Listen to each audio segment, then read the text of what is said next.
दोस्तों, सभी देशों में कोई ना कोई ऐसी बिल्डिंग है जो कि अपनी विशाल काया के लिए जानी जाती है। जैसे पहले नंबर पर है दुबई में बनी बुर्ज खलीफा। हालांकि दुबई के लोग अपने इस रिकॉर्ड को तोड़ते हुए उससे भी ज्यादा ऊंची इमारत खड़ी करने जा रहे हैं। चाइना में बनाया गया शंघाई टावर 632 मीटर ऊंचा है और जैसा कि आप जानते हैं कि भले वो एक फेल स्ट्रक्चर है, लेकिन चाइना में तो इतने सारे स्काई स्क्रैपर बन चुके हैं कि अब गवर्नमेंट ने भी वहां पर स्काई स्क्रैपर बनाने पर रोक लगा दी है। अब आपने देखा होगा कि पूरी दुनिया जहां ऊंचे ऊंचे स्काई स्क्रैपर को बनवा के अपने देश का डेवलपमेंट कर रही है, वहीं क्या आपने सोचा है कि आखिर इंडिया में इतनी ऊंची ऊंची बिल्डिंग्स क्यों नहीं बनती?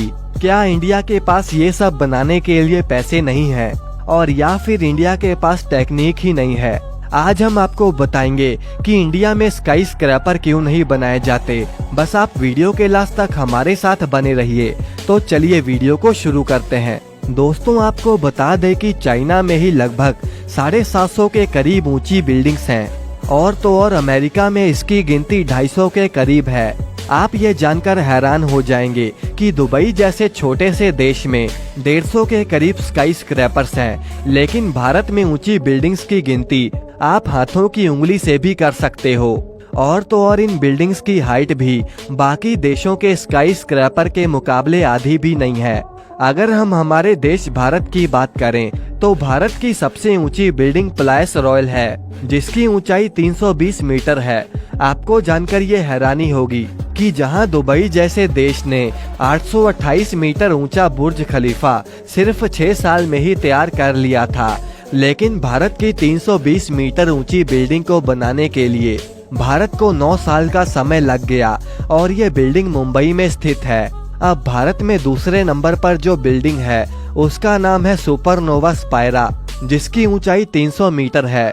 दोस्तों, ये बिल्डिंग नोएडा में स्थित है और इस बिल्डिंग के कंस्ट्रक्शन का काम इसी साल खत्म हुआ है। इस बिल्डिंग को बनाने में भी 10 साल का समय लग गया। अब दोस्तों, भारत में एक तो पहले ही ऊंची बिल्डिंग्स नहीं बनाई जाती, ऊपर से जब बनाई भी जाती हैं तो उन्हें 8 से 10 साल का समय क्यों लग जाता है? आपको बता दें कि भारत के पास बहुत सारे नेचुरल रिसोर्सेज भी हैं, जिससे बुर्ज खलीफा तो क्या, उससे भी बड़ी बिल्डिंग बनाई जा सकती है। भारत में ऊंची ऊंची बिल्डिंग ना बनाने की सरकार की नीति कुछ ऐसी है कि ऊंची ऊंची बिल्डिंग की जगह धरती पर ही इन घरों को फैलाया जाए, ताकि एक शहर को दूसरे शहर से जोड़ा जा सके और लोगों के बीच कनेक्टिविटी बनी रहे। सिर्फ इतना ही नहीं, भारत की किसी भी बिल्डिंग की ऊंचाई FSI के द्वारा ही तय की जाती है, जिसे फ्लोर स्पेस इंडेक्स भी कहा जाता है।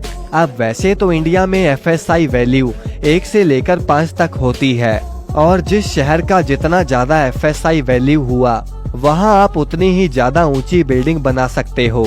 और यही वजह है कि मुंबई जैसे शहर का FSI वैल्यू 4 से 5 के बीच है और इसीलिए वहां पर काफी ज्यादा ऊंची बिल्डिंग्स हैं। आसान भाषा में आपको बता दें कि अगर किसी शहर की जनसंख्या ज्यादा है और उसका एरिया कम है, तो सीधी सी बात है कि वहां पर बिल्डर्स ज्यादा एरिया में घर बनाने की बजाय वहां पर ऊंची ऊंची बिल्डिंग्स बना सकते हैं। और इसीलिए मुंबई जैसे ज्यादा आबादी वाले शहर में आपको ऊंची बिल्डिंग्स मिलेंगी, क्योंकि वहां आबादी ज्यादा है और एरिया कम। अब दोस्तों, अगर मान लो कि गवर्नमेंट ने शहर का FSI वैल्यू बढ़ा दिया, तो उसके बाद बिल्डर शहर के बाहर कंस्ट्रक्शन करना ही छोड़ देंगे और उसके बाद जाहिर सी बात है कि एक शहर से दूसरे शहर का संपर्क टूट जाएगा। और यही वजह है कि भारत का हर एक शहर एक दूसरे से जुड़ा हुआ है। इसलिए दोस्तों, आप कह सकते हैं कि हमारे देश की जो पॉलिसी है वो हॉरिजॉन्टली डेवलपमेंट की है, ना कि वर्टिकल। अब एग्जाम्पल के तौर पर आपने देखा होगा कि 10 साल पहले जहां खेत या प्लॉट्स हुआ करते थे, वहां पर अब घर बनते चले जा रहे हैं और जो गांव या कस्बा खाली होता है वहां पर भी डेवलपमेंट होती चली जा रही है।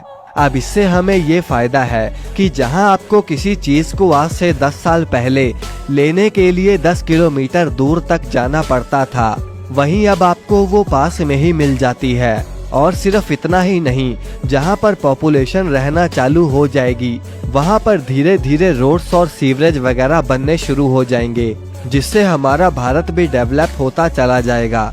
तो दोस्तों ये थी आज की वीडियो। अगर वीडियो पसंद आई तो इसे लाइक करके चैनल को सब्सक्राइब करना ना भूलें।